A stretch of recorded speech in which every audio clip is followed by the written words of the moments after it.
سلام، وقتتون بخیر باشه. یه توییتی من دیدم، یه خورده جالب بود. توییتر رو با هم ببینیم، در موردش صحبت میکنیم. خب یه آقای توییت کرده، گفته از این شماره با هم تماس گرفتن، گفتن از طرف بانکی که حساب دارم برنده شدم، همه اطلاعات حساب و کارت بانکی مختلف من رو هم داشت. پرسید جایزه رو به کدوم کارتت واریز کنم، مشخصات کارت هم خوند. بدتر از اون در واقع کسایی که اومدن کامنت یا ریتوییت گذاشتن، یکی گفته میتونه همکاری بین بعضی از کارمندای بانک‌ها باشه، یکی گفته پلیس فتا گفته که پرسنل بانک‌ها با اینا همکاری میکنن.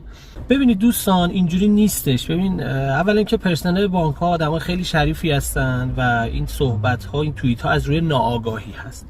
دومین موضوعی که وجود داره خیلی ساده است. اطلاعات ما رو، حالا یه سری دیتابیس هایی که لو رفته راحت میتونن شماره تلفن ما رو بردارن، اسم و فامیل ما هم که وجود داره، تماس میگیرن.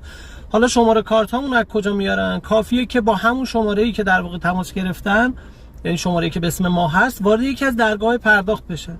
احتمالاً ما قبلا خریدی انجام دادیم و کارت هایی که باش خرید کردیم اونجا ذخیره کردیم، این تیک ذخیره رو زدیم، ذخیره شده و از روی اونجا مثلا میگه به کدوم کارت ملتت بریزم، آخرش 9839 یا مسکن یا یکی از کارت هایی که توی لیسته در واقع درگاه پرداخت وجود داره. خیلی خیلی مراقب باشید و این ویدیو رو برای دوستاتون ارسال کنید تا اونا هم حواسشون باشه. خیلی ممنون از توجهتون.